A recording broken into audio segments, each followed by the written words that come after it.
Welcome to this journey of one of the most disturbing cases in recorded history of the Ozark Mountains. Before we begin, I invite you to leave a comment about where you're watching from and the exact time you heard this story. We're interested in knowing where and at what times of day or night these documented accounts arrive. The year was 1907, a pivotal moment for the Ozarks. President Theodore Roosevelt had just established the Ozark National Forest, formally protecting almost 1 million acres across 5 Arkansas counties. This was also the peak year for coal mining in Arkansas, with production reaching 2.6 million tons. The region was in transition, traditional isolation giving way to industry, yet still deeply rooted in old customs and beliefs that had been carried into these mountains by Scotch-Irish settlers decades earlier. It was during this time of change that a series of events unfolded in the remote settlement of Hollow Creek, events that would remain largely buried in fragmented records and local whispers for over a century. The tale that follows has been pieced together from courthouse documents, personal journals, newspaper clippings, and oral histories. Some details remain shrouded in mystery, while others have been deliberately obscured by those who believe some secrets should remain hidden in the deep hollows and limestone caves that characterize this ancient landscape. Hollow Creek lay nestled in a narrow valley between 2 limestone ridges in the Boston Mountains, the most rugged section of the Ozarks, approximately 14 miles southeast of Eureka Springs. Unlike the booming mining towns of Joplin, Granby, or Rush that had sprung up around valuable mineral deposits, Hollow Creek had remained largely untouched by the industrial fever sweeping parts of the region. The community consisted of roughly 20 homesteads scattered along the meandering creek that gave the settlement its name, with a small general store, a one-room schoolhouse, and a white clapboard church serving as the center of community life. The journey to Hollow Creek from even the nearest town was arduous. A single dirt road, often rendered impassable by rain or snow, wound through dense forests and steep terrain. In the early 1900s, before widespread automobile ownership, such isolation meant that Hollow Creek residents might go months without encountering anyone from outside their community, especially during winter. This geographic seclusion was not unique to Hollow Creek. Throughout the Ozarks, similar communities existed in valleys and hollows that remained largely disconnected from the modernization transforming America at the dawn of the 20th century. The Ozarks had long been a place where geography fostered isolation.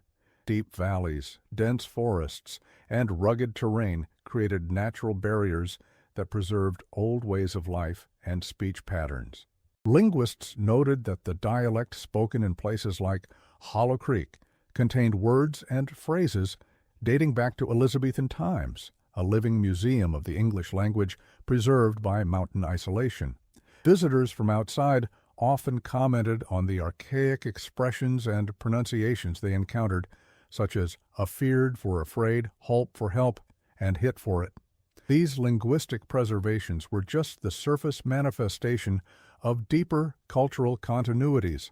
This isolation had another effect. It allowed communities to develop their own customs and governance, largely independent from outside influence or scrutiny.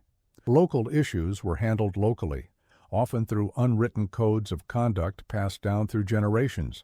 Law enforcement from county seats rarely ventured into the more remote settlements except for the most serious matters, and even then they might find themselves regarded as unwelcome outsiders whose authority carried little weight against established community hierarchies. The people of Hollow Creek were primarily subsistence farmers, supplementing their harvests with hunting, gathering forest plants for food and medicine, and occasional trips to larger towns to trade for supplies they couldn't produce themselves. The narrow strips of fertile bottomland along the creek allowed for growing corn, beans, and squash, while the surrounding forest provided game, nuts, berries, and medicinal herbs. Hunting was not merely a sport, but an essential means of survival, with deer, turkey, and smaller game providing crucial protein through the harsh winter months. Many families could trace their lineage back to the original settlers who had moved into the area from Tennessee, Kentucky, and the Carolinas in the 1830s and 40s. They carried with them not just physical possessions, but cultural traditions, beliefs, and practices from their ancestral homelands in the British Isles.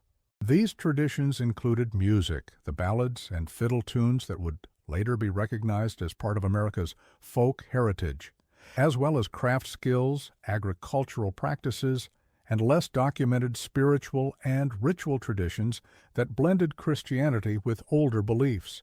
Among the oldest families in Hollow Creek were the Hargraves, who owned a substantial tract of land at the far eastern end of the valley, where the creek emerged from a series of limestone caves. The Hargrave property included not only good bottomland for farming, but also access to these caves, a valuable resource in a region where natural formations often served as storage cellars, water sources, and occasionally shelter during severe weather. The original Hargrave homestead had been established in 1841 by Jeremiah Hargrave, who had come to the Ozarks from eastern Tennessee with his wife, 4 sons, and 3 daughters. Family lore, later recorded by local historians, held that Jeremiah had not chosen the location randomly, but had come with specific knowledge of the area's geography, possibly from maps or information passed down through his family. The original cabin had been replaced in the 1870s by a more substantial 2-story house built of local stone and timber, positioned on a slight rise above the creek to avoid the periodic flooding that affected the valley floor. By 1907, the Hargrave property was in its 3rd generation of family ownership, under the stewardship of Silas Hargrave. The house had been expanded over decades, with additions built as the family's needs and resources allowed. It stood as one of the more imposing structures in Hollow Creek, a testament to the family's relative prosperity and established position in the community. Silas Hargrave was the patriarch, a widower in his late 60s with weather-beaten skin and piercing gray eyes, known for his expert knowledge of local plant remedies and his skill at predicting weather patterns. His face bore the lines of a man who had spent his life working outdoors, and his calloused hands testified to decades of hard labor. Despite his age, he maintained the vigor of a much younger man, rising before dawn each day to tend to his property and livestock. He was respected, even feared throughout Hollow Creek, not just for his position as one of the community's founding members, but for his reputed knowledge of the old ways, which included an extensive understanding of medicinal plants, weather prediction, and what some called mountain magic. Silas rarely left the valley even for supply trips to larger towns, preferring to send younger family members while he maintained his constant presence on the property.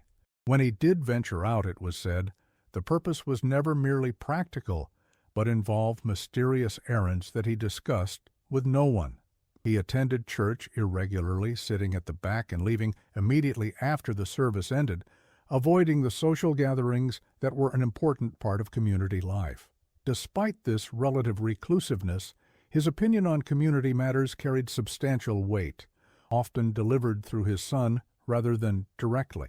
Living with Silas was his sister, Meredith, 7 years his junior. She had moved into the Hargrave homestead after the death of Silas's wife, Esther, during a harsh winter 15 years earlier. Meredith had never married, dedicating her life instead to maintaining the Hargrave household and assisting with the upbringing of Silas's only son, Abram. She was known for her exceptional skill in textile arts, spinning, weaving, and quilting, as well as for her remarkable memory. It was said she could recite entire passages from the family Bible without opening it, and knew the lineage of every family in Hollow Creek going back generations. Meredith was a tall, thin woman with steel gray hair pulled back severely from a face that rarely displayed emotion. Her movements were precise and efficient, whether she was preparing meals, tending the kitchen garden, or creating the intricate quilts for which she had gained renown throughout the region.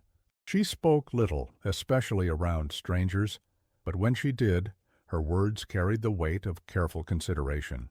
Unlike her brother, she was a regular presence at church and community gatherings, though she participated more as an observer than an active socializer. Those who knew the Hargraves well noted the unusual dynamic between the siblings.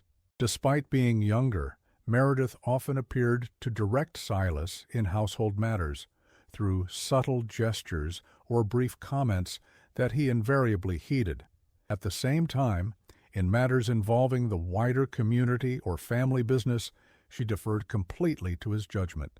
They were frequently seen in intense private conversation that would cease immediately if anyone approached, leading to speculation about family secrets or conflicts kept hidden from outsiders. Abram Hargrave, at 33, had done what many young men from the isolated communities of the Ozarks were beginning to do. He had ventured out into the wider world. For 5 years, he had worked for the St. Louis-San Francisco Railway, commonly known as the Frisco, in its operations around Springfield, Missouri.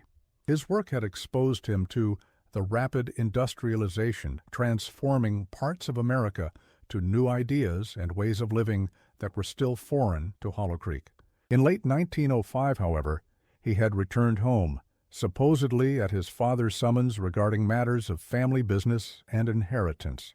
Unlike his father, Abram cut a more modern figure.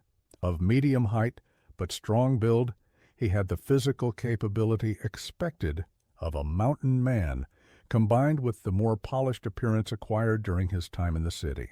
He wore store-bought clothes when most local men still dressed in homespun, kept his dark hair neatly trimmed, and spoke with fewer of the archaic expressions that characterized local speech. Some in the community viewed these changes with suspicion, seeing them as affectations or signs that Abram had become too good for his origins. Others, particularly younger residents, admired what they perceived as sophistication and worldliness. The reasons for Abram's return to Hollow Creek were never publicly explained in detail. When asked, he would mention his father's advancing age and the need to learn the management of the family property before it eventually passed to him. Yet observers noted that upon his return, Abram seemed to spend relatively little time engaged in typical farm activities. Instead, he made frequent trips to neighboring communities, carried on extensive correspondence that passed through the local post office, and engaged in long, private consultations with his father that often took place in the evening hours in Silas's study.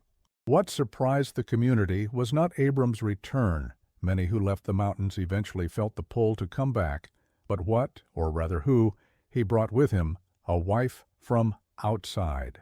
Catherine Hargrave, née Lawrence, was 27 years old, educated at a women's college in St. Louis, and utterly unprepared for life in a place like Hollow Creek. With her city clothing, refined speech, and modern ideas, she immediately stood out among the women of the community, many of whom had never traveled more than 20 miles from where they were born. Catherine was of medium height, with light brown hair typically worn in a fashionable pompadour style that seemed impractical for country living. Her complexion, untouched by the constant outdoor work that weathered most local women's skin by their 20s, appeared almost unnaturally delicate to the residents of Hollow Creek. She moved with a grace that came from formal education rather than physical labor, and her hands, smooth and uncalloused, were objects of particular curiosity to local women accustomed to the visible marks of constant work. According to accounts pieced together later, Catherine and Abram had met in Springfield during his time working for the railroad. She had been employed as a teacher at a small private academy for young women, having completed her own education 2 years earlier. Their courtship had been brief by the standards of the time, lasting only a few months before they married in a small ceremony, attended primarily by her friends and colleagues. Catherine had apparently had little family of her own. Her parents had died within a year of each other when she was in her early 20s, and she had only one sister, married and living in Chicago. When Abram announced his intention to return to his family home in the Ozarks, Catherine had agreed to accompany him, perhaps not fully understanding the dramatic change in circumstances this would entail. By all accounts, she had made this decision out of genuine affection for her husband and a somewhat romanticized notion of rural life that bore little resemblance to the harsh realities of an isolated mountain community in 1907. Ezekiel Pruitt, who owned the general store and served as postmaster for Hollow Creek, provided the first documented account of Catherine's arrival. In a statement given to authorities in 1908, he recalled, "She came into my store that first week wearing a blue dress with buttons down the front that must have cost more than most folks around here spend on clothes in a year. But she wasn't putting on airs like some might. She asked questions about everyone, wanted to know about local customs and such, seemed genuine in wanting to fit in, though you could tell she was struggling with how different everything was from what she'd known." The general store was more than simply a place of commerce. It was the social hub of Hollow Creek, where news was exchanged, community matters discussed, and the subtle hierarchies of local society reinforced. Pruitt's establishment carried the limited range of goods that couldn't be produced locally: coffee, sugar, salt, ammunition, tools, and the occasional luxury item ordered from distant suppliers. The fact that he also served as postmaster added to the store's importance as a connection to the outside world, with mail delivered by horseback once or twice a week, weather permitting. Pruitt himself was something of an anomaly in the community, neither one of the oldest residents nor a newcomer, but occupying a middle position that allowed him to serve as a bridge between different factions. In his mid-50s in 1907, he had come to Hollow Creek 20 years earlier from Kentucky, gradually establishing himself as a fair-minded businessman and a neutral party in local disputes. His role as an observer of community dynamics would prove crucial in later investigations, as he was often privy to information that others might not share. According to multiple accounts, Catherine's initial months in Hollow Creek were marked by earnest efforts to adapt. She learned to tend a kitchen garden under Meredith's critical eye, helped with household chores, and attended the sparse services at the local church. Reverend Josiah Blackburn noted in his personal journal, later recovered by researchers, that Mrs. Hargrave the younger sits attentively through each sermon, though I suspect some of our old-time religious expressions are foreign to her more modern theological understanding. She has offered to help organize a proper Sunday school for the children, bringing ideas from her church in St. Louis. Blackburn's church was a simple white clapboard structure at the center of the community, built in the 1870s and serving as both a religious and social center. Services were held twice monthly when Blackburn, who also ministered to several other small communities in the area, made his circuit through the mountains. The theology preached was a fundamentalist Protestantism, typical of the rural South, heavy on biblical literalism and emotional expressions of faith. This would have contrasted sharply with the more liberal, intellectual Protestantism Catherine likely encountered in her urban upbringing and education. The Reverend himself was in his early 60s, a self-taught preacher whose formal education had ended after the equivalent of elementary school, but who had developed a powerful oratorical style and a deep, if selective, knowledge of Scripture. He had been serving the Hollow Creek community for nearly 30 years by 1907 and was deeply embedded in its social structure, with connections to all the major families and an intimate knowledge of their histories, including aspects that weren't openly discussed.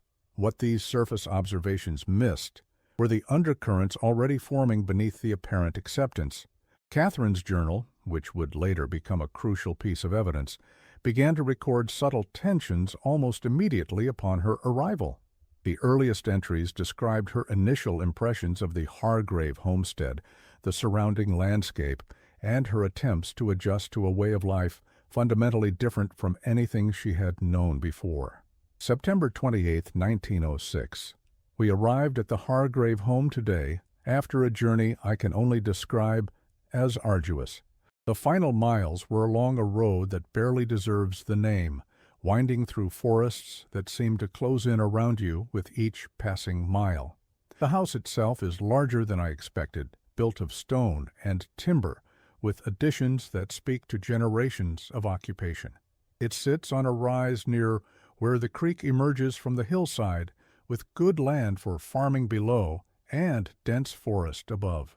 Despite the relative grandeur of the structure compared to other homes we passed, there is something oppressive about it, perhaps the small windows that admit little light, or the way it seems to huddle against the hill as if seeking protection.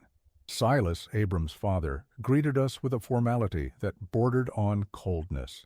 He is tall and straight, despite his age, with eyes that seem to evaluate everything they fall upon. His sister Meredith is equally reserved, though she has at least shown me the practical considerations of running the household. I cannot help but feel they view me as an intruder rather than a new family member. When I attempted to explain my ideas for bringing some modern conveniences to the kitchen, Meredith cut me off with a curt statement that ways that have served for generations need no improvement. Abram, who was so attentive during our courtship and early marriage, seems to withdraw in their presence, reverting to patterns of speech and behavior I had not seen in him before. October the 12th, 1906. This house feels as though it's watching me. The walls are thick stone and rough-hewn timber, nothing like the bright apartment Abram and I shared in Springfield. Meredith follows me with her eyes as I move through rooms, correcting my attempts at household tasks with few words but clear disapproval. Silas speaks little but seems to be evaluating everything I do. Only Abram provides any warmth, and even he becomes quiet when his father enters a room. There are corners of this house I haven't explored yet, doors that remain locked, a cellar I've been told not to enter alone because the steps are treacherous. At night, I hear movements below our bedroom, though Abram insists it's just the settling of an old house or small animals seeking shelter. As autumn deepened into winter, Catherine's journal entries reflected growing isolation. The harsh weather that characterized Ozark winters effectively cut off Hollow Creek from neighboring communities for days or even weeks at a time. Heavy snowfalls blocked the crude dirt roads, and ice made the steep paths treacherous. For someone accustomed to the social connections and conveniences of city life, this physical isolation compounded the cultural disconnection Catherine was experiencing. November 3, 1906. The first heavy snow fell today, transforming the landscape into something simultaneously beautiful and threatening. Abram says this is early for such accumulation and suggests we may face a particularly harsh winter. I stood on the porch watching the silent descent of flakes until my hands grew numb, struck by the absolute quiet. In the city, snow muffled sounds, but never eliminated them entirely. There were always carriages, voices, the distant whistle of trains. Here, there is only silence, broken occasionally by the crack of a branch, giving way under the weight of ice. I realize that we are now effectively cut off from the outside world until the weather improves. The thought fills me with a dread I cannot fully explain. November 18, 1906, I have begun attempting to form connections with other women in the community during the brief windows when travel is possible. Yesterday, I visited Mrs. Tate, whose farm borders the Hargrave property to the west. She was polite but reserved, offering coffee and conversation that remained steadfastly focused on practical matters, preserving techniques, remedies for winter ailments, predictions about the severity of coming months. When I tried to discuss books or news from beyond these mountains, she looked at me with a mixture of confusion and pity, as if these interests marked me as someone failing to understand what truly matters here. Before I left, she said something that has lingered in my thoughts. You'd do well to learn the ways of this place quickly, Mrs. Hargrave. Some things don't take kindly to being questioned by outsiders. The way she emphasized things rather than people struck me as peculiar. The Tate farm was one of the closest neighboring properties to the Hargraves, situated where the valley widened slightly before narrowing again toward its western end. Josephine Tate was a widow in her 50s who ran the farm with the help of her 2 adult sons. Her husband had died in a hunting accident 5 years earlier, though rumors had circulated at the time suggesting the circumstances might have been more complicated than publicly acknowledged. The Tates were considered good people by local standards, hard-working, church-going, and generally supportive of community needs, though they kept largely to themselves, outside of necessary interactions. December 3, 1906, the snow has been falling for 3 days without pause. Abram says we may not be able to leave the valley until the spring thaw if this continues. How do people live like this, so cut off from the world? I asked if we could perhaps subscribe to a newspaper from Springfield or even Little Rock, but Silas dismissed the idea, saying news from outside holds little value to those who know how to live properly in these hills. When I pressed about sending letters to my family, Meredith reminded me that mail won't move until the road's clear, and even then it's uncertain. I feel as though I'm disappearing into these mountains, being erased a little more each day. December 24, 1906. Christmas Eve brings some respite from the growing tension in this household. Meredith has been baking for days, filling the house with a scent of gingerbread and apple pies. Silas seems less stern, even going so far as to share stories of Christmas celebrations from his childhood as we sat around the fire this evening. The traditions here differ somewhat from those I knew growing up. There is less emphasis on gift-giving and more on certain rituals that apparently date back generations. Tomorrow morning before dawn, Silas and Abram will venture to the creek to retrieve water that, according to local belief, holds special properties if collected on Christmas Day. Meredith has been crafting small pouches filled with herbs and other materials I couldn't identify, which will be hung above each doorway in the house. When I asked about their purpose, she simply said they keep away what shouldn't enter. I've learned not to press for further explanation when she uses that tone. During this period of winter isolation, Catherine began to notice peculiarities in the rhythms of the Hargrave household that went beyond the expected differences between city and rural life. Her journal documented unexplained absences, particularly of Silas, who would sometimes disappear for hours despite the severe weather. She noted hushed conversations that abruptly ceased when she entered a room and the increasing frequency with which Abram was called away by his father for unspecified family business. January 5, 1907. The new year has brought no improvement in the atmosphere of this house. If anything, there seems to be a growing tension that I cannot attribute to any specific cause. Silas and Meredith exchange glances laden with meaning I cannot decipher. Abram has become increasingly distant, spending more time with his father in private consultation.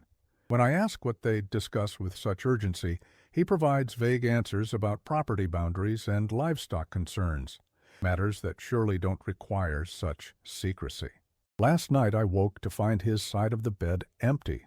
When he returned nearly 2 hours later, his clothes were damp despite the bitter cold outside, and he smelled of an odd earthy scent I couldn't identify. He claimed he had been checking on the barn after hearing a disturbance, but the particular quality of his voice, slightly too measured, too careful, made me certain he was lying.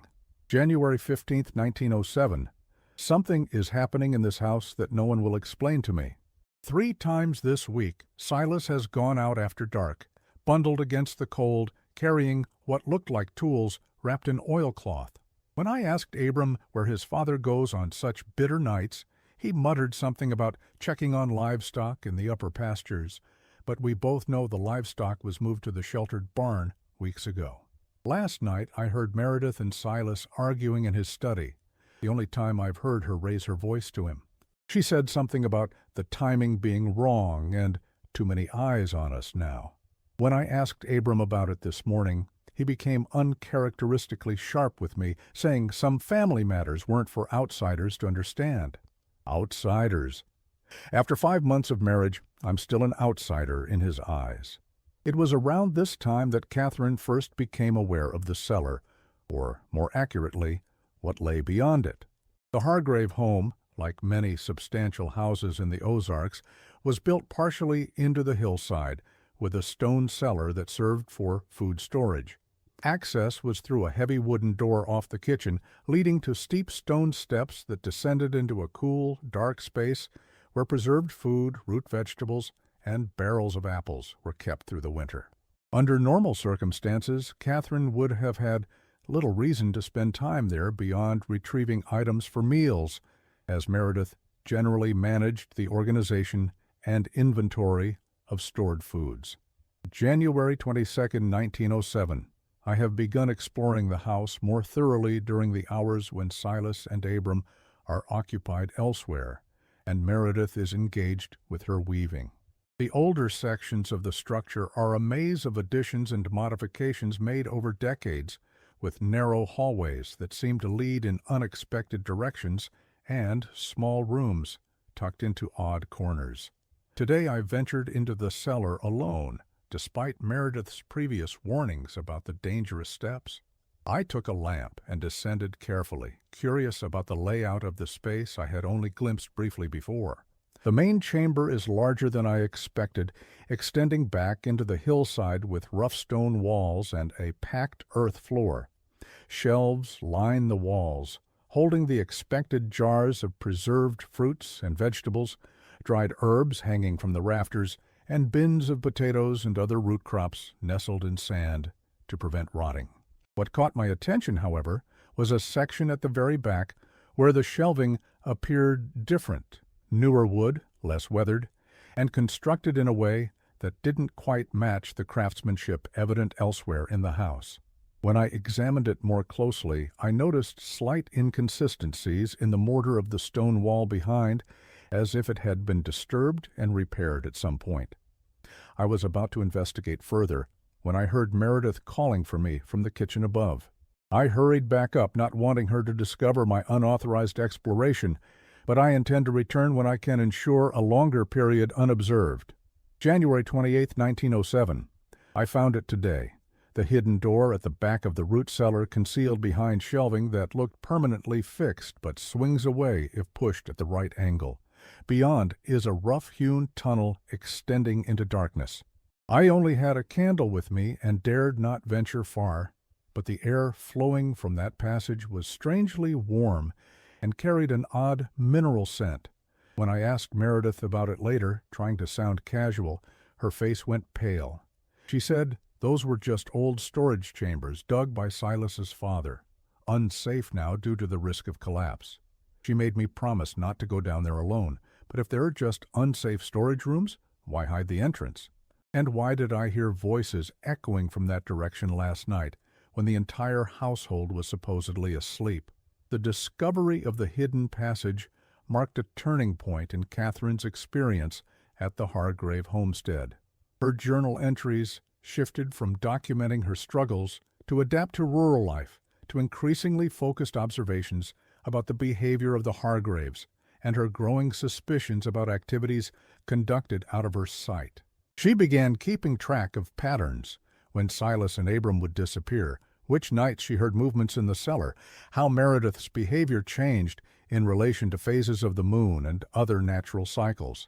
February brought temporary thaws that allowed limited travel in and out of Hollow Creek. These brief windows of connection to the outside world gave Catherine opportunities to interact with others beyond the Hargrave household.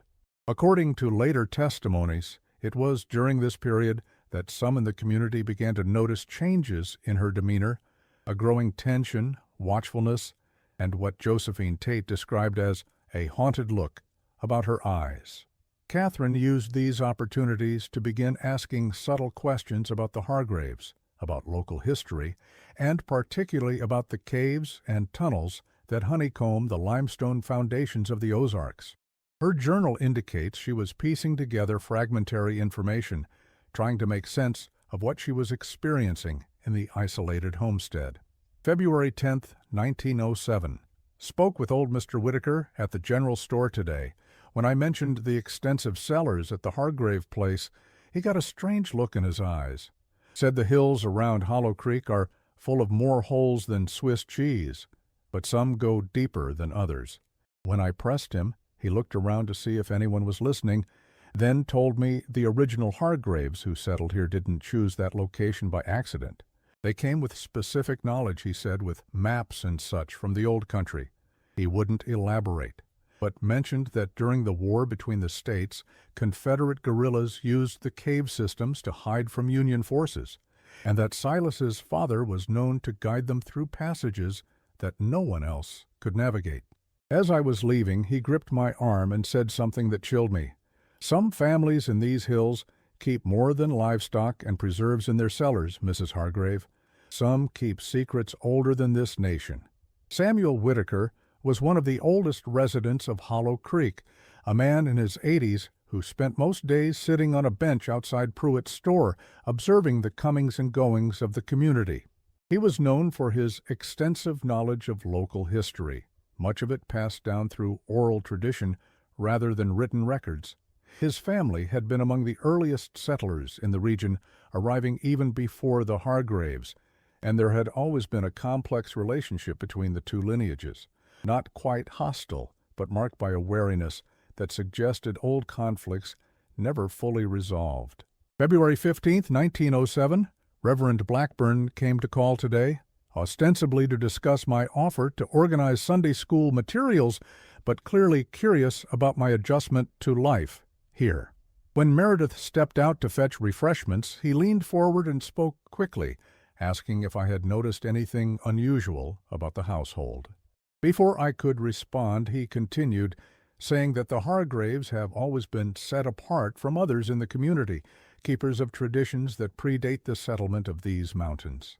He seemed about to say more when Meredith returned, and he immediately shifted to innocuous topics. As he was leaving, he pressed a small leather-bound book into my hands, whispering that it might provide context for my situation. It appears to be a journal kept by a woman named Eleanor Whitaker, dated 1869-1870, describing her marriage to Samuel Whitaker's cousin and her experiences living near the Hargraves of that period.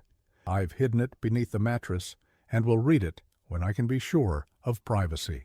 It was also during February that Catherine made her first attempts to access outside help.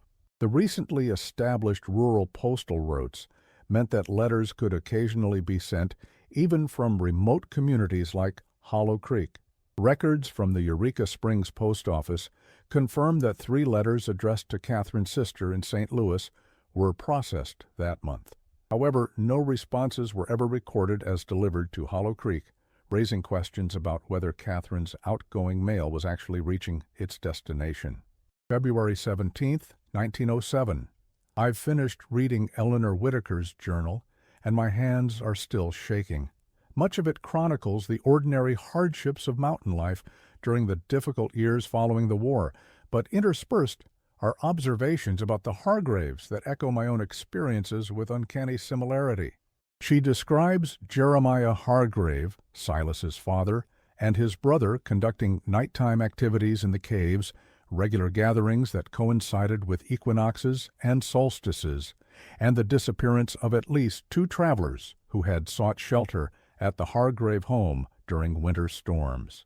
Most disturbing is her account of a young woman from a neighboring community who married into the Hargrave family in 1870, only to allegedly die of fever 6 months later. Eleanor expresses doubt about the official explanation, noting that the woman had appeared increasingly fearful in the weeks before her death and had made attempts to leave the valley alone. The final entries become increasingly paranoid, with Eleanor convinced she was being watched by members of the community whenever she left her home. The journal ends abruptly in mid-sentence. I must find out what happened to her. Meanwhile, the atmosphere in the Hargrave household grew increasingly tense. Catherine's journal described Silas becoming more authoritarian and Meredith more openly hostile. Most concerning was the change in Abram, who had begun to withdraw from Catherine, spending more time with his father and participating in what she described as nighttime activities that he refused to explain. February 22, 1907. I confronted Abram tonight after he returned well past midnight, his clothes damp with cave moisture, and his boots covered in an odd reddish clay not found on our property. When I demanded to know where he'd been, his eyes had a strange emptiness I've never seen before. He said, There are things you cannot understand, Catherine. Family obligations that go back generations.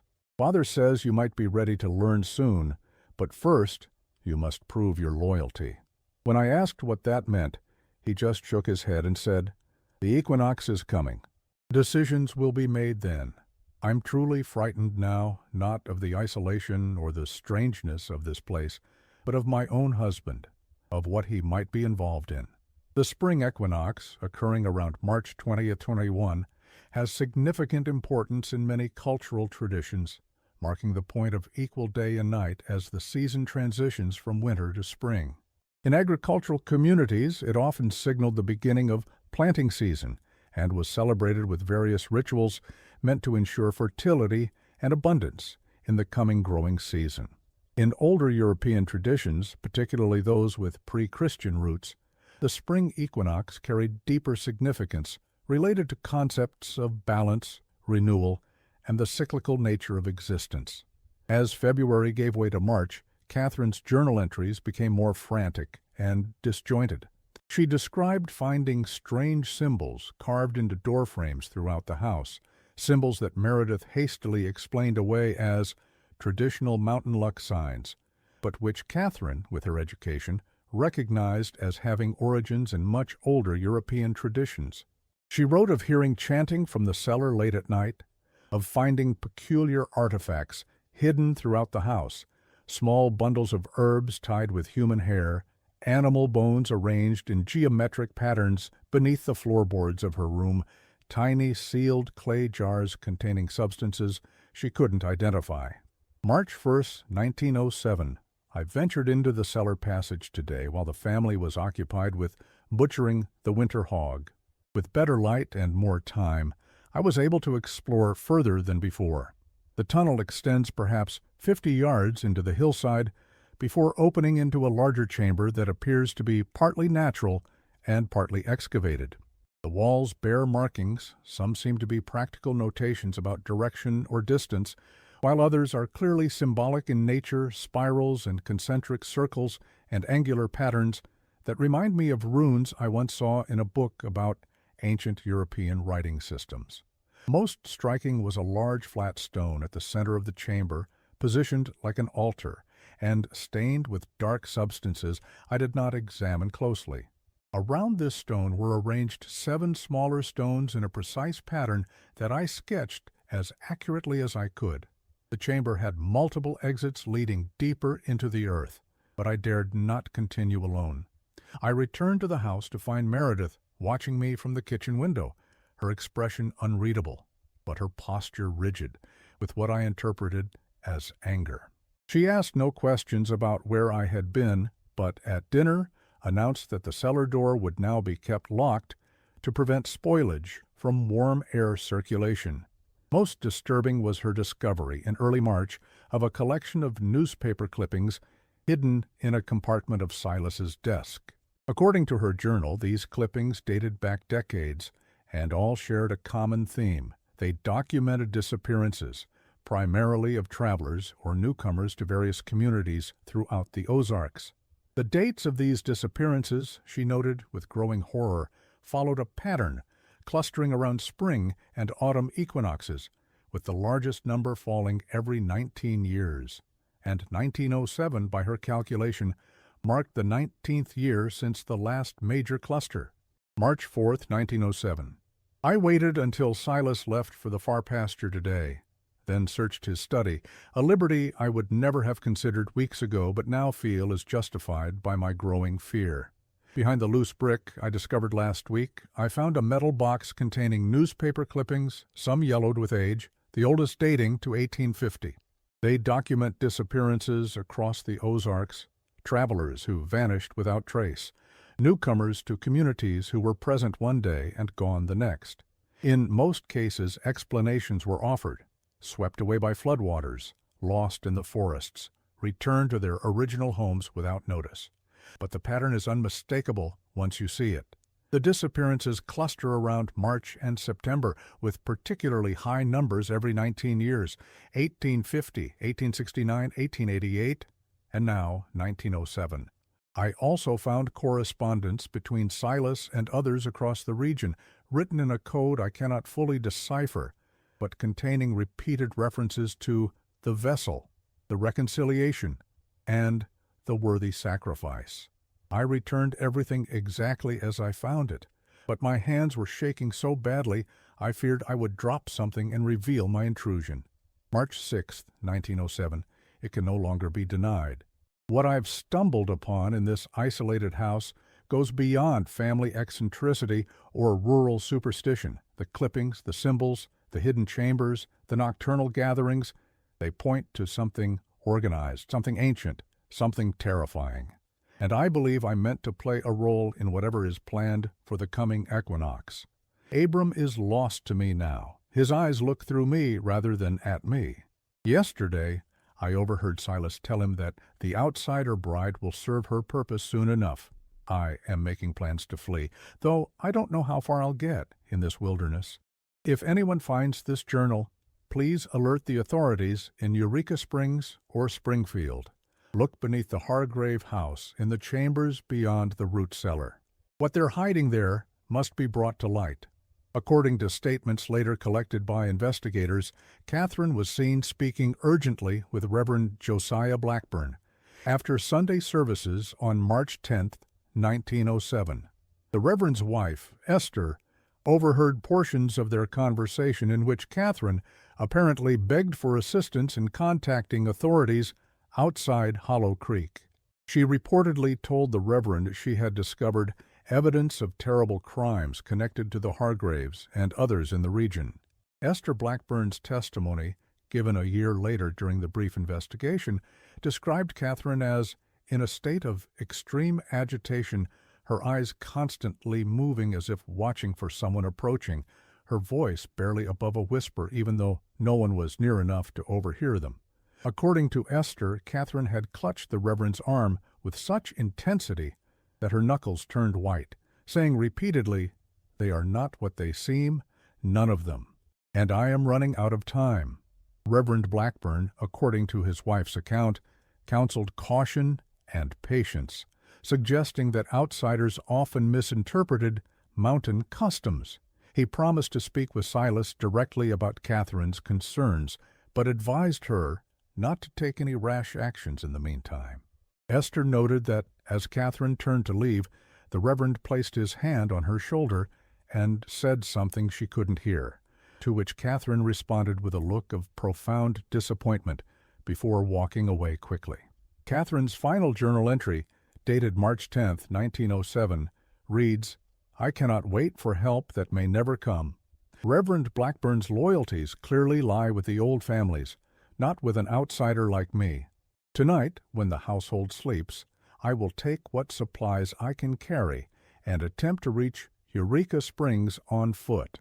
The snow has mostly melted from the main paths, and I've studied the crude map in the general store enough to have some sense of direction. Better to risk the wilderness than to remain for whatever they have planned for the equinox.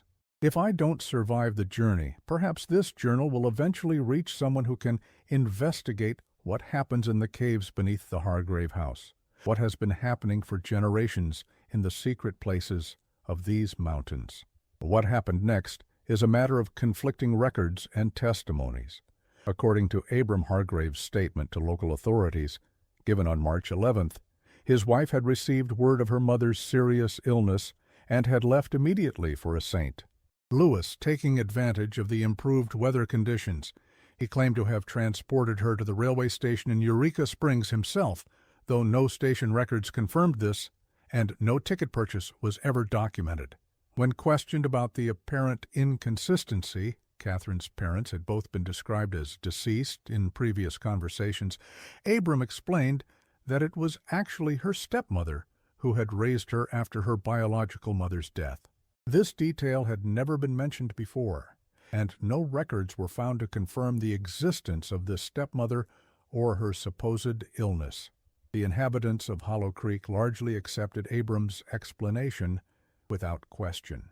In the isolated communities of the Ozarks, family matters were considered private, and it wasn't unusual for individuals to leave temporarily to attend to relatives' needs in distant locations.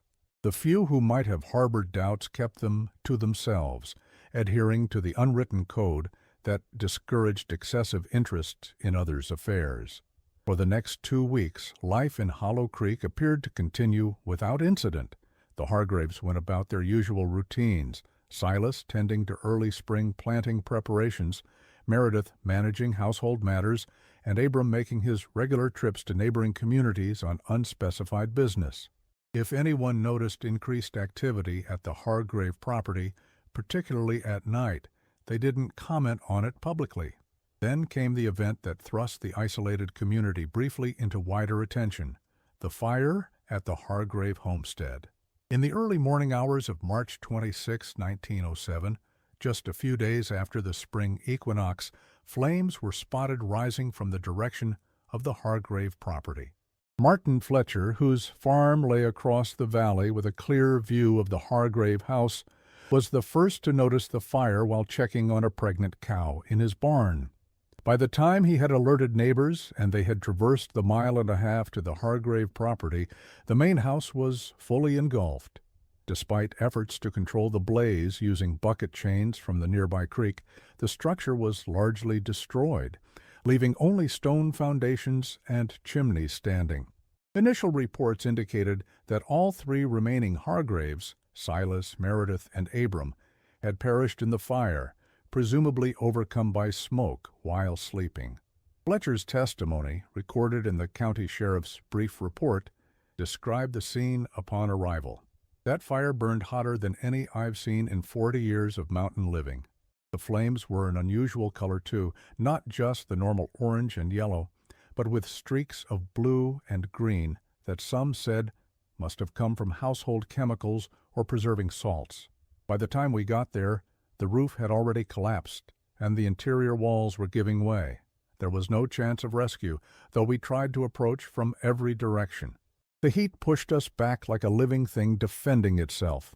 The county sheriff, James Caldwell, conducted a cursory investigation, ultimately attributing the fire to a kerosene lamp overturned during the night. Given the remote location and the complete destruction of evidence, there was little reason to suspect otherwise.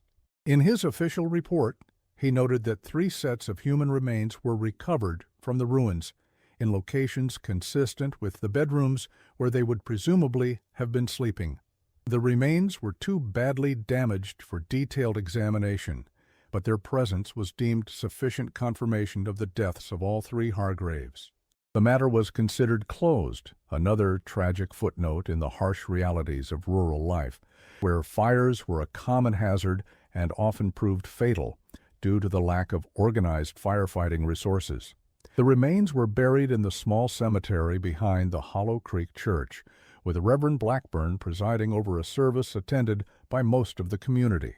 No mention was made of Catherine during the service, a notable omission that some later interpreted as significant, though it could be explained by the assumption that she was safely distant in St. Louis. The story might have ended there, remembered only as a local tragedy, except for an unexpected discovery made a week later. On April 2, 1907, a survey team from the newly established Forest Service was mapping boundaries near the Buffalo River, some 20 miles from Hollow Creek, when they encountered a woman wandering along the riverbank. She was disoriented, malnourished, and suffering from exposure, clutching a water-damaged leather journal to her chest. It was Catherine Hargrave. William Daniels, the leader of the survey team, provided this account in his official report. We observed a figure moving erratically along the far bank, occasionally stopping to look around as if disoriented or searching for something. Upon crossing to investigate, we found a young woman in a state of severe distress. Her clothing was torn and soiled, suggesting she had been in the wilderness for some time. She was barefoot, her feet lacerated and infected from prolonged exposure. Most concerning was her mental state. She alternated between periods of near catatonia and frantic agitation, during which she would clutch at us and speak in fragmented sentences about them being everywhere. and warning us not to trust anyone from the surrounding communities. The only possession she carried was a leather-bound book she refused to relinquish even when we provided food and water. The survey team transported Catherine to Jasper, the nearest town of any size, where she received medical attention from Dr. Howard Mitchell. His medical report described her physical condition as consistent with extended exposure to the elements and inadequate nutrition, noting specifically the presence of numerous cuts and bruises in various stages of healing, suggesting injuries sustained over a period of days or weeks, rather than from a single incident. He also documented significant burns on both palms and the insides of her forearms, consistent with defensive injuries suffered during exposure to fire. After several days of recovery, during which her physical condition improved but her mental state remained fragile, Catherine provided a statement to Deputy Marshal Thomas Reynolds, who had been summoned from Harrison upon reports of a woman found in suspicious circumstances. This statement would form the basis of a brief but intense investigation. According to the official report, Catherine stated that the cellar of the Hargrave house connected to an extensive natural cave system that had been enlarged and modified over generations. These caves, she claimed, served as gathering places for what she described as a secret society, with branches throughout the Ozark region, dedicated to preserving ancient practices brought from Europe, specifically from regions of Scotland and northern England, where pre-Christian traditions had survived under the guise of folk customs. Catherine alleged that the Hargraves were high-ranking members, or keepers, of this society, responsible for maintaining both its traditions and its secrecy. The newspaper clippings she had discovered documented not random disappearances, but ritual sacrifices timed to coincide with significant astronomical events and following cycles determined by ancient knowledge passed down through select families. In her statement, portions of which were later deemed too disturbing or implausible to include in the official record, Catherine described witnessing preparations for what she called the Reconciliation, an elaborate ritual scheduled for the spring equinox of 1907, which she claimed had been preceded by similar events in 1888, 1869, and at 19-year intervals before that. These rituals, she alleged, were intended to maintain some form of cosmic balance or covenant with forces that the Society's members believed resided beneath the mountains. Most disturbing was her claim that she had been brought to Hollow Creek specifically to serve as the central sacrifice in this ritual. She believed Abram had married her under false pretenses, following instructions from his father and the larger organization. Her education, her lack of local family connections, and her status as an outsider made her an ideal candidate in their eyes. They needed someone with no strong ties to the outside world, her statement read. Someone whose disappearance would raise few questions beyond the immediate area. Abram was sent to find such a person, to charm her and bring her back to this isolated place where she could be prepared for her role. I believe I was not the first to be selected for this purpose, merely the latest in a long line stretching back generations. Catherine described her escape on the night of March 10th, taking advantage of the household's distraction during preparations for the upcoming ritual. She had fled into the forest with only her journal, a knife taken from the kitchen, and some basic supplies. For over 3 weeks, she had been moving through the wilderness, lost much of the time, surviving on what she could forage, and avoiding any signs of human habitation for fear of being found by members of the society, which she believed had extensive connections throughout the region. Her account of the days immediately following her escape was fragmented and sometimes contradictory, suggesting periods where exhaustion and fear may have affected her perception or memory. She described hiding in hollow logs during daylight hours, traveling only at night using the stars for navigation when visible, and subsisting on early spring plants, bark, and occasionally eggs from wild bird nests. She recalled crossing multiple streams and at least one significant river, which likely helped her cover her trail from any pursuers. At some point, approximately a week after her escape, Catherine claimed to have observed a group of men with lanterns moving through the forest at night, calling her name. She had hidden in the hollow of a large sycamore tree, remaining motionless for hours as they passed within yards of her position. She could not positively identify the men in the darkness, but was certain they were not ordinary search parties, as they carried what she described as ritual implements alongside their lanterns and spoke in low voices using terms she had heard during the Hargraves' private conversations. Her account also included details about the fire. Though she had no direct knowledge of it, having been miles away, she expressed no surprise when informed of the destruction of the Hargrave homestead. They would have had to cleanse the site, she reportedly told investigators. Once the appointed time passed without the completion of the ritual, the place would have been considered tainted. Fire is their preferred method of purification. Perhaps most chilling was her insistence that the reported deaths of all three Hargraves should be viewed with extreme skepticism. They have ways of disappearing, her statement read, tunnels that connect to distant points, identities prepared in other communities, resources hidden throughout the mountains. Do not believe they died in that fire. They are continuing their work elsewhere, under different names. When asked why such an elaborate conspiracy would exist and what its ultimate purpose might be, Catherine's answers became more difficult to follow. She spoke of maintaining the balance, feeding what sleeps below, and preventing the awakening. When pressed for clarification, she became agitated, insisting that the organization's beliefs were rooted in actual experiences with forces that existed physically beneath the Ozark Mountains, entities that she alternately described as ancient, hungry, and patient. The local authorities who took Catherine's statement were understandably skeptical. Her time alone in the wilderness, combined with the trauma of whatever had actually transpired at the Hargrave homestead, provided a ready explanation for what they viewed as delusions. The journal she carried, partially damaged by water and weather, contained the entries described earlier, but was deemed insufficient evidence for her more outlandish claims. Deputy Marshal Reynolds, however, felt compelled to conduct at least a preliminary investigation. Their report acknowledged finding the remains that had previously been identified, though noted that the condition of the remains makes positive identification through conventional means impossible.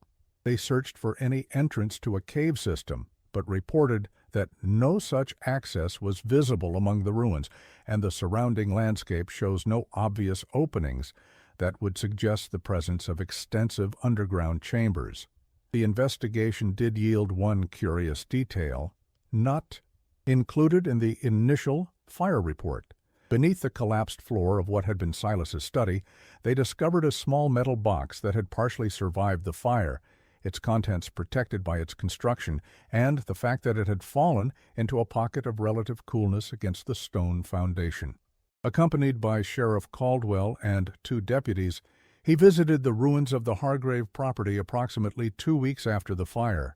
Inside were several documents written in a code or cipher that none of the investigators could interpret, along with a hand-drawn map showing what appeared to be tunnel systems connecting various points throughout the region. These items were collected as evidence, though their significance could not be determined. With no other corroborating evidence and faced with the logistical challenges of investigating claims about activities spread across remote areas of multiple counties, the case was officially closed on April 30th, 1907. The fire was recorded as an accident, the deaths as its tragic consequence, and Catherine's account as the delusions of a traumatized woman who had likely fled her home due to domestic difficulties and subsequently suffered the psychological effects of extended isolation and exposure. Catherine Hargrave herself disappeared from official records shortly thereafter. According to a brief mention in the Eureka Springs newspaper dated May 1st, 1907, she had returned to her family in the East, deeply affected by her tragic experience. No forwarding address was provided, and no further communication from her was ever documented in the region. Attempts by later researchers to locate her through family connections in St. Louis proved fruitless, as if Catherine Lawrence Hargrave had simply ceased to exist after providing her statement. For many decades, the incident remained nothing more than local legend in the communities surrounding Hollow Creek, a story told in hushed tones about the city woman who went mad in the isolation of the mountains, or about the tragic fire that claimed an old mountain family. The physical location of Hollow Creek itself gradually faded from common knowledge as the community dispersed, with the land eventually being incorporated into what would become the Buffalo National River Park in the 1970s. The story might have remained buried in obscurity if not for a series of academic inquiries beginning in the 1960s. Dr. Marianne Holbrook, a folklorist from the University of Arkansas, began researching patterns in Ozark folk traditions, particularly those related to cave systems and underground spaces. Her work led her to county archives, where she discovered the reports related to the Hargrave case. Intrigued by the elements of Catherine's account that connected to her own research on European folk traditions transplanted to the Ozarks, Dr. Holbrook began a more systematic investigation. Over 3 years, she traced historical records, land ownership patterns, and family connections throughout the region, focusing particularly on the 19-year cycle of disappearances that Catherine had identified. Dr. Holbrook's findings, published in a limited circulation academic journal in 1967, suggested that what Catherine had stumbled upon was not merely a local phenomenon, but part of a larger network of interconnected families and communities who had used the isolation of the Ozarks to preserve practices and beliefs that had been driven underground elsewhere. These practices, according to Holbrook, had their roots in pre-Christian European traditions that had survived in isolated pockets of the British Isles before being transported to America with early settlers.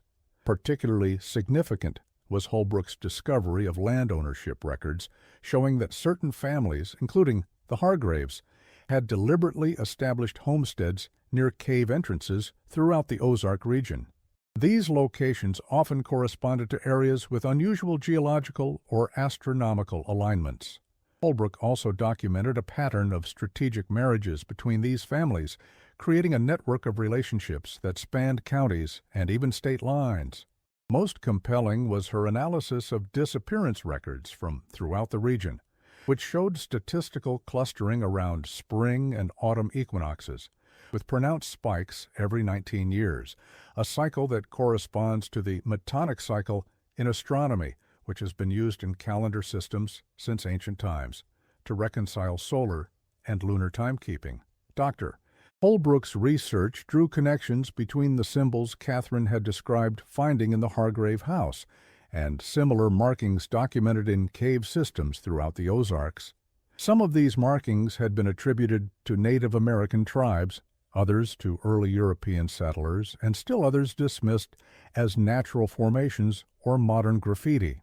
Holbrook proposed that at least some represented a coherent symbolic system used by the network she was tracking, a means of communication and ritual designation that had remained hidden in plain sight due to misattribution. The paper also examined linguistic peculiarities in certain isolated Ozark communities, identifying phrases and terms that Holbrook believed were remnants of ritual language rather than simply archaic English preserved by geographic isolation. She noted that these linguistic elements appeared with greater frequency in communities located near significant cave systems and were often associated with families whose histories connected them to the network she was mapping. Perhaps most controversially, Holbrook suggested that some of the folk traditions and superstitions documented by earlier researchers in the region, particularly those related to caves, springs, and certain astronomical events, were deliberate misdirections, simplified versions of actual practices shared with outsiders to conceal their true nature and purpose. She cited instances where outside observers had been shown harmless versions of rituals that, according to her sources, had much deeper and more elaborate forms when performed by initiated members away from outside scrutiny. Dr. Holbrook's research was never completed to her satisfaction. University records indicate she took a leave of absence in spring 1968 to conduct field investigations in the area where the Hargrave property had once stood. She failed to return for the fall semester, and a subsequent search found her campsite abandoned, with notes and equipment left behind, as if she had stepped away momentarily. The official report concluded she had likely fallen into one of the region's many sinkholes or caves while exploring alone, though her body was never recovered, in a development that echoed Catherine's experience from 6 decades earlier, when university officials went to collect Dr. Holbrook's research materials from her office. They found her files on the Ozark Society missing. The only item remaining was a single page that appeared to be from Catherine Hargrave's journal, one not included in the official record, containing a passage that continues to defy explanation. I understand now why they chose this place, these mountains. The layers of rock and earth hide so much. What happens below stays below, but sound carries strangely in these hills. Sometimes in the deepest part of night I hear singing from beneath the ground, many voices joined together in harmonies that feel older than the mountains themselves. The words are not in any language I recognize, yet somehow I'm beginning to understand them. They speak of patient waiting, of cycles completing, of a time when what is hidden will emerge. And they speak of those who keep the way, who prepare the path through fire and sacrifice. I fear Abram brought me here for a purpose I am only now beginning to comprehend. This journal page was subsequently lost during an archive reorganization in the early 1970s, with only a transcript preserved by a research assistant who later questioned whether she had remembered the contents accurately. The assistant, Margaret Wheeler, later became a folklorist in her own right and occasionally referenced the Holbrook case in her lectures, though she refused to speculate publicly about what might have happened to her former mentor. The parallels between Catherine Hargrave's fate in 1907 and Dr. Marianne Holbrook's in 1968, both women who had delved into hidden aspects of Ozark culture, both who had disappeared under mysterious circumstances after raising alarms, both whose documentary evidence had largely vanished, did not go unnoticed by a small circle of academics and local historians. However, without concrete evidence, these parallels remained in the realm of coincidence, or at most, speculative conspiracy theories. In the decades that followed, occasional attempts to revive investigation into either case met with bureaucratic obstacles, missing records, and in some instances, what researchers described as active discouragement from both official channels and local sources.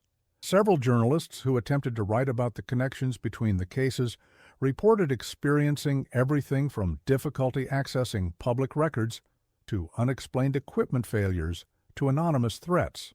Gary Thurman, a reporter for a regional newspaper who began researching the Holbrook disappearance in 1975, abandoned the project after 3 months of what he called increasingly disturbing occurrences. In a private letter to a colleague that surfaced years later, he wrote, "I've had my home broken into twice, with nothing taken but my research notes.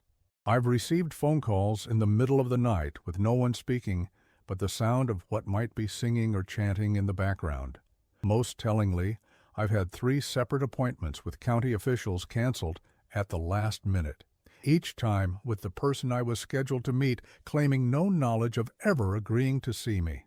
I'm not a superstitious man, but I know when I'm being warned away from something. Whatever Holbrook found, whatever happened to her, there are still people who don't want it discussed."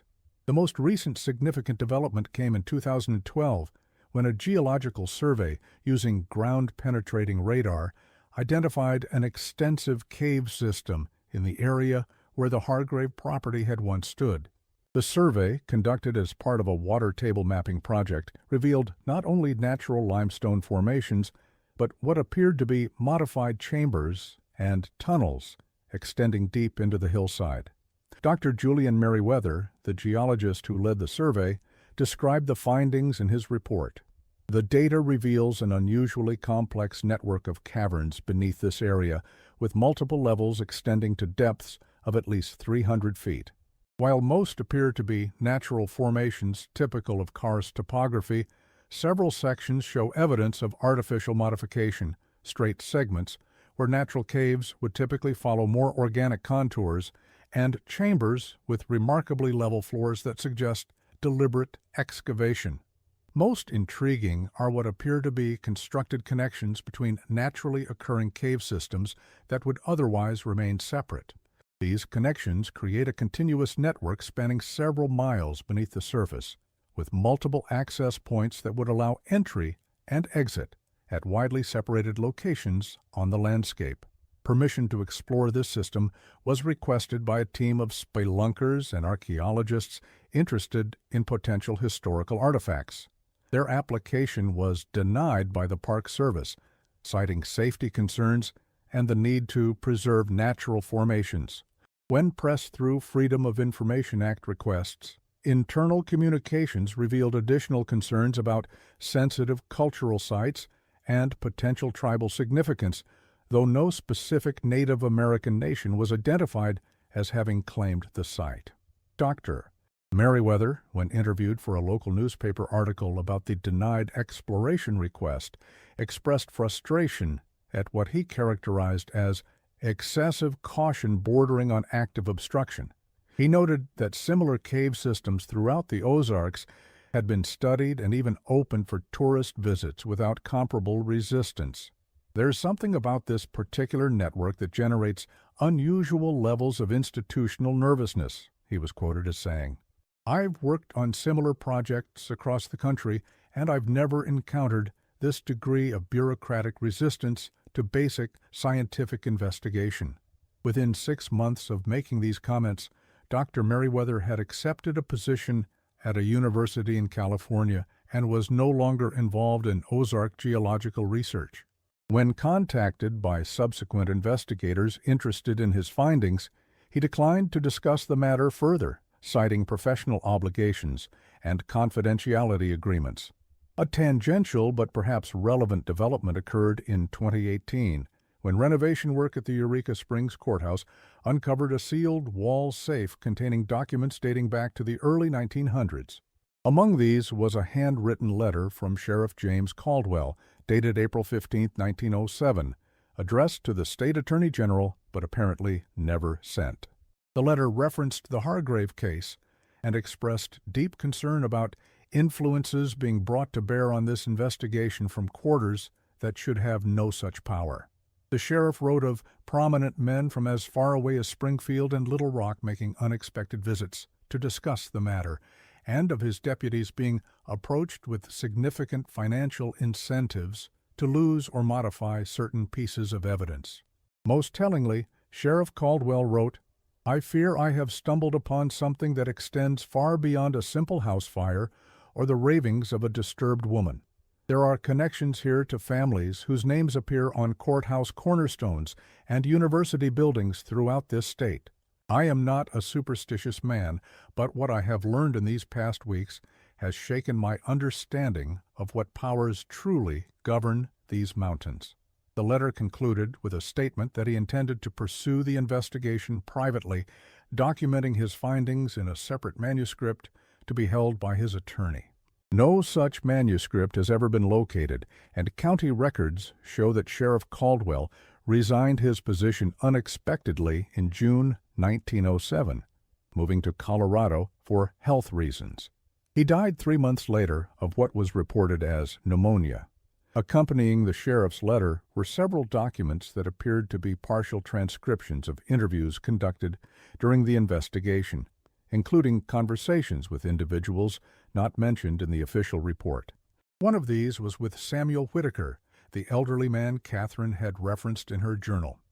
His statement, as recorded by Caldwell, included this passage: "The Hargraves have always been watchers of the deep places.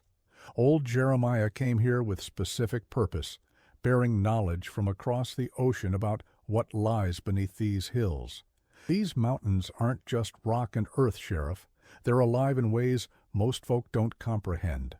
What sleeps below needs tending, needs feeding on its proper schedule. The families who understand this have carried the burden for generations. Judge them, if you will, but consider the alternative before you act too hastily. Today, the area where Hollow Creek once existed is part of a designated wilderness within the Buffalo National River Park. Hikers occasionally report finding unusual stone formations that don't appear on any maps, or the foundations of old structures being reclaimed by forest. Park rangers dismiss most of these as natural features or the remnants of early settler cabins, common throughout the Ozarks. More difficult to explain are the periodic reports from campers and hikers who describe hearing singing or chanting coming from seemingly uninhabited areas, particularly around dawn or dusk near the spring and autumn equinoxes. These accounts are typically attributed to the unique acoustics of the limestone landscape, which can carry sounds for surprising distances, or to the calls of certain bird species native to the region. Park Ranger Michael Donovan, who has worked in the area for over 15 years, acknowledges the frequency of such reports, but remains skeptical of supernatural explanations. The combination of wind through rock formations, the activity of certain nocturnal animals, and the psychological effect of being in a relatively isolated natural environment can create auditory experiences that visitors interpret through the lens of local legends they've heard. It's a common phenomenon in many wilderness areas with rich folklore traditions. However, Ranger Donovan also notes that certain sections of the park, including the area where the Hargrave property once stood, are subject to periodic temporary closures that coincide with maintenance activities. When asked about the pattern of these closures, which some visitors have observed tend to occur near equinoxes, he cited routine management protocols and resource protection measures, but declined to provide more specific explanations. Local residents, particularly those from families with deep roots in the area, remain reluctant to discuss the Hargrave case or the broader implications of what Catherine claimed to have discovered. When approached for oral history projects, they typically change the subject or suggest that some stories are better left untold. One elderly resident, speaking anonymously to a folklore collector in 1992, would only say, "What happened to that outside woman was a warning. Some doors shouldn't be opened." Some things in these hills need to stay buried. Perhaps most unsettling are the periodic reports of hikers and campers going missing in the area, particularly solo travelers or couples with no connection to local communities. While most are eventually found or make their way back to civilization on their own, each year adds a small number to the list of permanently missing. Park Service statistics show no higher rate of disappearance than in other wilderness areas of similar size, yet local folklore attributes a special significance to those who vanish near the old Hollow Creek site. In 2019, a digital humanities project at the University of Arkansas began compiling data on missing persons throughout the Ozark region dating back to the 1830s, when systematic record-keeping began. Preliminary findings, while not yet peer-reviewed, have identified statistical anomalies that echo Dr. Holbrook's earlier work. Disappearances cluster disproportionately around spring and autumn equinoxes, with pronounced spikes following a 19-year cycle. The most recent peak, according to their data, occurred in 2012, with the next projected for 2031. The project's lead researcher, Dr. Eleanor Winters, has noted that these patterns cannot be explained by seasonal variations in visitor numbers or weather conditions. "We're seeing something that defies conventional explanation," she stated in a recent interview. "While we're not endorsing supernatural theories, there is clearly a non-random distribution that warrants further investigation." The project's funding was not renewed for the following academic year, and Dr. Winters has since accepted a position at a university outside the region. Among the more intriguing findings of the Digital Humanities Project was the identification of certain family names that appeared with statistically significant frequency in proximity to the documented disappearances. These names included several that Catherine Hargrave had mentioned in her statement and that Dr. Holbrook had flagged in her research decades earlier. Perhaps most notably, variations of the Hargrave name, including Hargrove, Hardgrave, and Hargreaves, appeared in county records near multiple disappearance sites across 3 states. Another pattern that emerged from the data analysis was the recurrence of certain symbolic elements in local art, architecture, and decorative objects found throughout the region. These included specific geometric designs incorporated into quilt patterns, wood carvings, and even the architectural details of older buildings. Dr. Winters had begun exploring potential connections between these symbols and similar motifs found in certain regions of the British Isles, particularly in areas with strong Celtic influence, before her research was discontinued. As with many historical mysteries, the truth about what Catherine Hargrave discovered in those hidden chambers beneath the Hargrave homestead in 1907 may never be fully known. The physical evidence has been scattered, destroyed, or hidden away in forgotten archives. Those who might have had first-hand knowledge have long since passed away. What remains is the echo of her fear, preserved in fragmented records and the persistent silence of a landscape that has witnessed much but reveals little. Today, visitors to the Buffalo National River area hike through serene forests and camp along the clear waters, unaware they may be walking above the very chambers Catherine described. The Ozarks, with their deep valleys and porous limestone foundations, hold their secrets close. Perhaps that is for the best. For those who venture into the more remote sections of the park, particularly as daylight fades and shadows lengthen between the ancient trees, there remains an ineffable sense of being watched, not by anything modern or human, but by something older, something patient, something that has learned to wait in darkness. The feeling typically passes with the rising sun or the comforting presence of fellow travelers, dismissed as nothing more than the natural unease that wilderness often evokes in those accustomed to more populated environments. Yet occasionally someone will hear something more, a harmony of voices rising from somewhere below the earth, singing in a language that sounds almost familiar, yet cannot quite be placed. By the time they bring others to listen, the sound has invariably faded, leaving them questioning whether they heard anything at all or simply experienced an auditory illusion born of wind through limestone formations and the suggestive power of ancient forests. And every 19 years, according to those who track such things, the singing grows louder, more insistent, reaching from the hidden places of the mountains into the world above, calling to those who might be listening, those who might understand, those who might be drawn to doors that perhaps should remain closed, to secrets that the hills have kept for generations. The final word on this disturbing case comes from a letter found among the personal effects of Reverend Josiah Blackburn after his death in 1931, addressed to his son but apparently never sent. The letter, now preserved in the Regional Historical Society's collection, contains this cryptic passage. "There are things I have never spoken of, even to your mother, about what happened in our community all those years ago. I have carried the weight of my silence, wondering if I might have prevented what followed had I heeded Catherine's warnings. But some burdens must be borne alone, and some knowledge is too dangerous to pass on, even to those we love most.